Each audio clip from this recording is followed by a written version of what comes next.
Avec Liaison, Omnibus inaugure un cycle d'expositions intitulé Tout feu, tout flamme, consacré à la céramique contemporaine.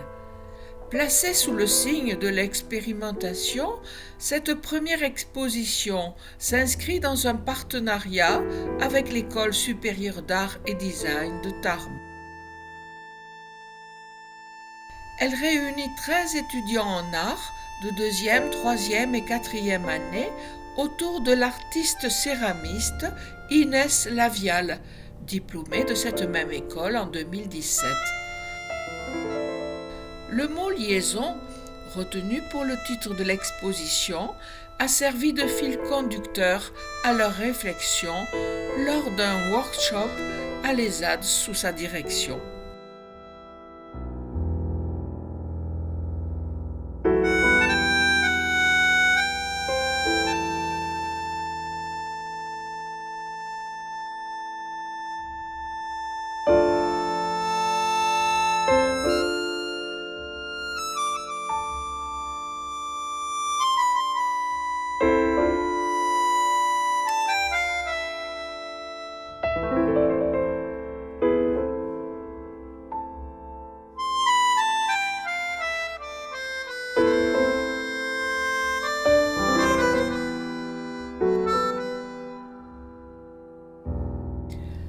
La liaison, c'est ce qui tient et articule, une manière de faire contact, d'agencer un rapport ou de donner forme à une alliance.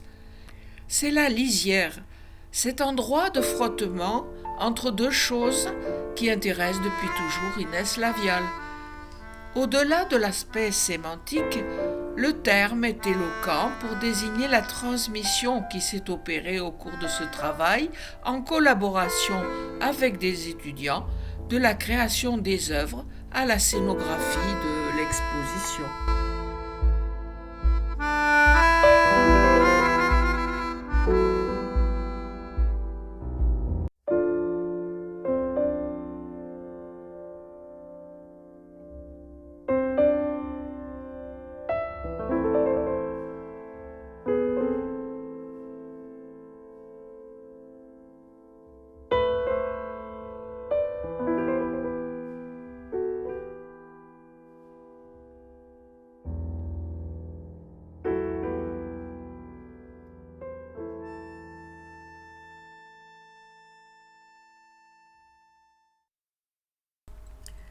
Seconde exposition du cycle Tout feu, tout flamme, Crépitement réunit 3 artistes aux pratiques marquées par un goût pour les effets poétiques de la matière soumise à la chaleur du feu de bois.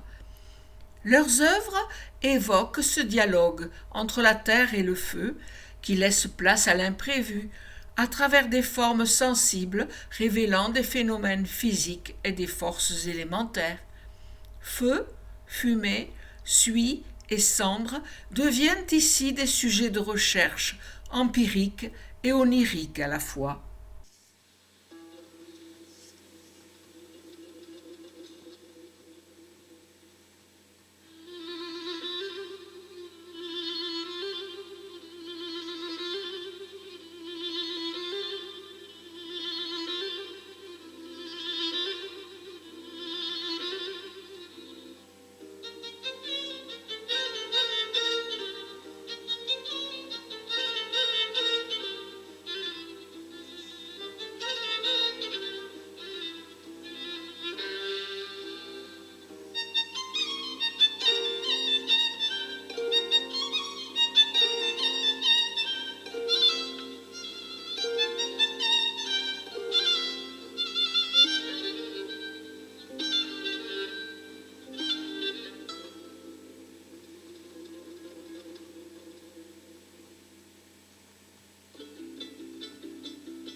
Depuis le printemps, Omnibus propose un programme d'exposition dédié à la céramique contemporaine intitulé Tout feu, tout flamme. Étincelle, troisième opus, associe deux artistes dont les sculptures figuratives ont une dimension symbolique et narrative. L'animal est au centre de leur création.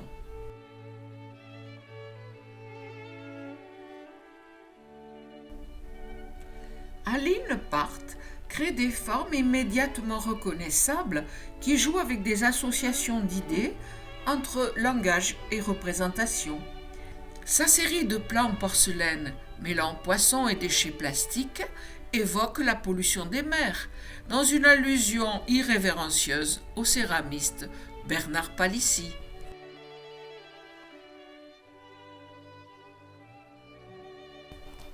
Aline Part vit et travaille à Montory, 64. Artiste pluridisciplinaire, l'art fait corps avec moi. Il n'y a pas une journée où je ne crée pas. Je me promène en permanence avec mon appareil photo en bandoulière, un carnet et de quoi dessiner dans mon sac. Je n'ai pas de technique préférée. Je fais de la photographie, de la performance, de la vidéo, du street art, de la céramique, du dessin, de la peinture, de l'art textile, etc.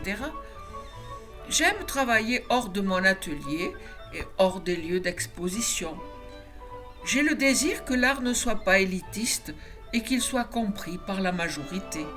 Je ne cherche pas à réaliser des œuvres contemplatives, mais plutôt à transmettre des messages à l'aide de pièces visuelles.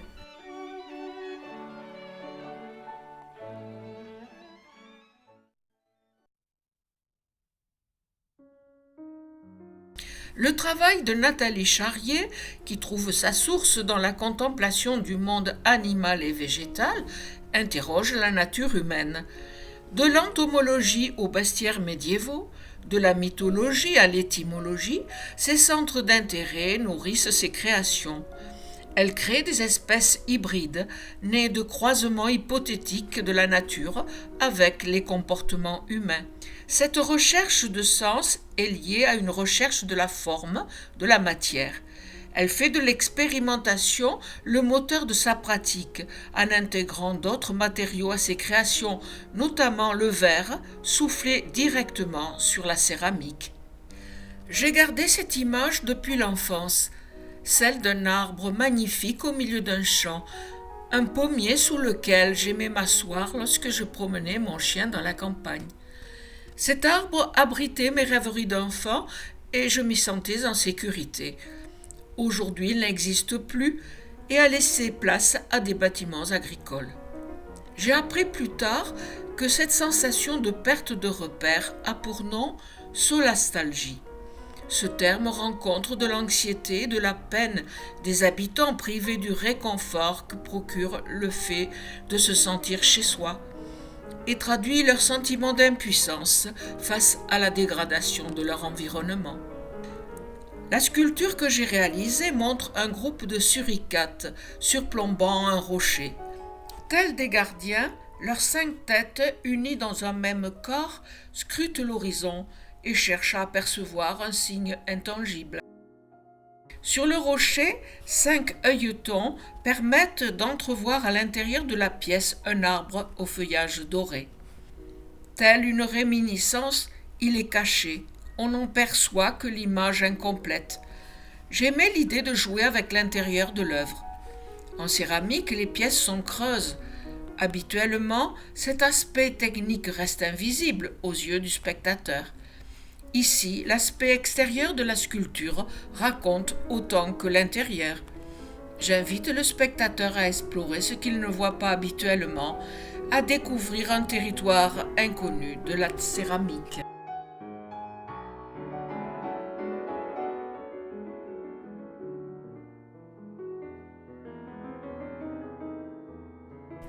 Les tardigrades, parfois surnommés oursons d'eau, ont été décrits pour la première fois en 1773. Leur nom est formé à partir du latin tardus gradus, marcheur lent. On en connaît plus de 1200 espèces, vivant dans des milieux variés et souvent hostiles, de moins 272 degrés à plus 150 degrés. Privé d'eau et de nourriture, il se replie en cryptobiose. Les processus métaboliques ralentissent. La stase peut durer 30 ans. Nathalie Charrier a remporté récemment le concours organisé pour le 1% artistique associé à la construction des archives départementales des Hautes-Pyrénées à Tarbes. Son projet, intitulé Migration du temps, unira ses deux médiums de prédilection, la céramique et le verre soufflé. L'artiste propose une installation qui traversera le bâtiment, un vol d'oiseaux suspendu, installé dans le hall d'entrée et poursuivant son envol pour atteindre la verrière du patio.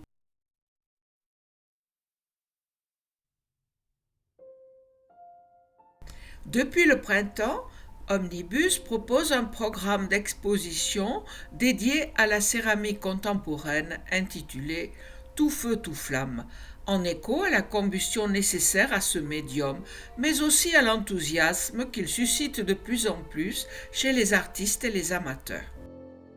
J'ai déjà réalisé 3 vidéos de l'exposition inaugurale Liaison, de la seconde exposition Crépitement, de la 3e Étincelle.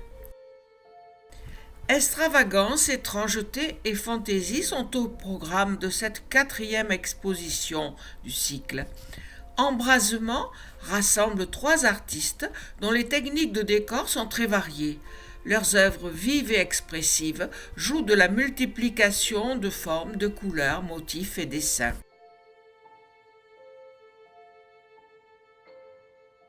Ariane Blanquet, née en 1970, vit et travaille à Toulouse.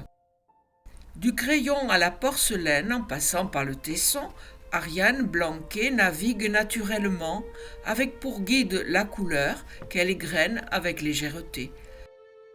Qu'elle se fasse trait de porcelaine, fine plaque ou volume modelé, les pièces d'Ariane Blanquet fonctionnent par assemblage et composition. Au dessin d'enfant, elle emprunte le schématisme bienheureux, les chromatismes primaires, le goût du gribouillage ou encore certains thèmes essentiels comme celui de la maison. Véritable défi à la fragilité de la céramique, une faiblesse ici devenue une force. Le fil que tend Ariane n'est pas univoque, il se répand, circule entre les images, s'éclate et invite à se raconter autant d'histoires que notre imagination nous le permet. Mathilde Sauce, née en 1993, vit et travaille à Limoges. Mon appétence pour l'imaginaire et les formes du vivant m'a naturellement conduite vers le travail de la terre et de l'émail, un terrain de jeu sans fin. Mon travail en tant qu'artiste céramiste est un processus exploratoire. La céramique offre une infinité de possibilités qui me permet de générer des formes, des textures, des matières et des couleurs uniques. À l'opposé de la réalité tangible de la matière inerte, l'esthétique des pièces amène à des effets visuels hallucinatoires, proches du mou, du moelleux, du doux, de l'humide. Je puise mon inspiration dans tout ce qui m'entoure pour créer des formes biomorphiques, à la croisée du minéral, du végétal, de l'aquatique et du charnel, révélant l'étrangeté et la beauté du vivant. À travers une abstraction organique à la fois familière et énigmatique, les formes invitent le spectateur à s'immerger dans un monde mystérieusement doux et joyeusement intrigant. L'univers proposé rappelle que le monde est rempli de mystères et de merveilles qu'il est possible d'explorer à travers l'art. Philippe Spey, né en 1982, vit et travaille à Saintes. Philippe Spey commence son travail de recherche à l'adolescence en banlieue lyonnaise.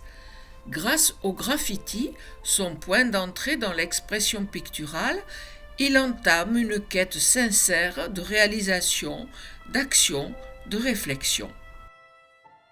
Hyperactif, gribouilleur multisurface, il concentre essentiellement sa pratique autour du tracé et de ses inquantifiables possibilités de vocabulaire rétinien.